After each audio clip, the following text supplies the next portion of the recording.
Oi, Jen. Eu sou Antônio Duarte, radialista há mais de 50 anos. Talvez você nunca tenha ouvido meu nome, mas se ligava o rádio em noites de chuva, em algum canto perdido do Brasil, é bem possível que já tenha escutado minha voz. Fui chamado do Homem da Voz Quente, o contador de saudades, mas, pra mim, sempre fui só Duarte. Nasci numa cidadezinha chamada Areias Velhas, encravada entre morros e plantações de café, onde o tempo parecia andar mais devagar. Minha infância foi simples. Fogão a lenha, rio no quintal e histórias contadas à luz de lamparina. E talvez seja por isso que a voz sempre teve um peso sagrado para mim. Tudo começou quando eu tinha 10 anos. Um professor pediu que eu lesse um texto em voz alta. Quando terminei, ele me olhou nos olhos e disse: "Essa voz tem poder, menino." Não entendi na hora, mas nunca esqueci. Aos 15 anos, comecei a trabalhar numa rádio comunitária improvisada, em cima de uma padaria. Li anúncios de missa, desaparecimentos, venda do gado. Depois vieram as cartas. Cartas de ouvintes com histórias de amor, dor, traição, medo.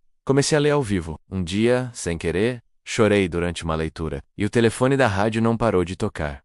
A voz que abraça os anos passaram. Fui pra capital, gravei vinhetas, programei madrugadas. Virei amigo íntimo de milhares de pessoas que nunca vi. Minha voz entrou em cozinhas, caminhões, motéis e velórios. Vi gente rir e chorar comigo.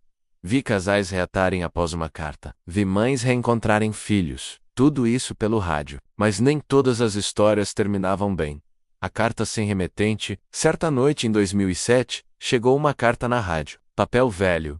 Cheirava a mofo. O envelope estava manchado e sem remetente. A letra era tremida, quase infantil. A carta dizia: "Oi, seu Duarte. Me chamo Clarinha, tenho 9 anos. Minha mãe sempre ouve o senhor antes de dormir.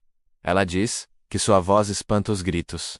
Eu também gosto. O senhor pode contar uma história pra mim, mas tem que ser de verdade. Sobre a mulher que mora no espelho, ela fica no nosso banheiro. E eu acho que ela quer falar com o senhor. Ontem ela disse seu nome. Foi bem assim. Duarte. Eu lembro de você. Aquilo gelou minha espinha.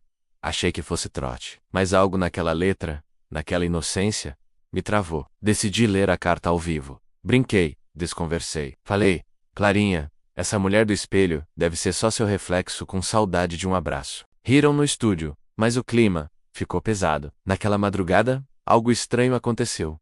A fita da gravação parou sozinha. As luzes do estúdio piscaram, o microfone chiou, e no fone de ouvido, uma voz sussurrou: "Você me apagou." Mas eu voltei. Joguei os fones no chão. O operador da técnica não ouviu nada. Mas, eu juro, alguém falou comigo. Não consegui dormir. Fui até a cidade de Areias Velhas no fim de semana. Queria sossego, rever meu velho quarto, respirar o cheiro de terra molhada. Ao chegar, notei que a casa da minha infância estava abandonada.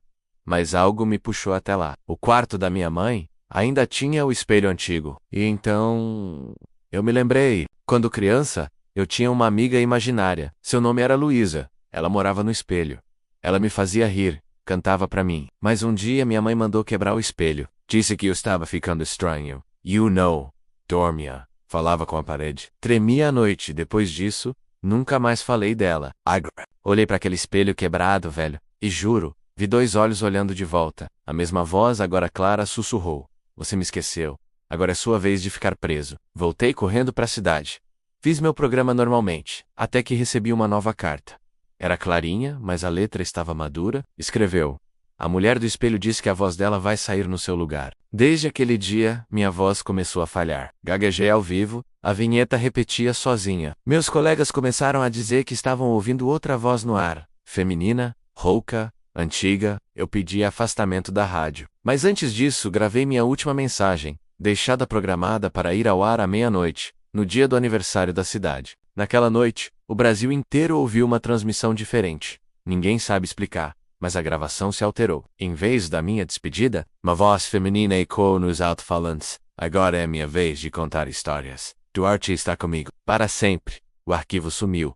Minha voz nunca mais foi ouvida. E dizem que se você ouvir o rádio sozinho, por volta da meia-noite, no meio do mato, pode escutar meu sussurro, implorando: desliga o rádio, antes que ela fale com você também.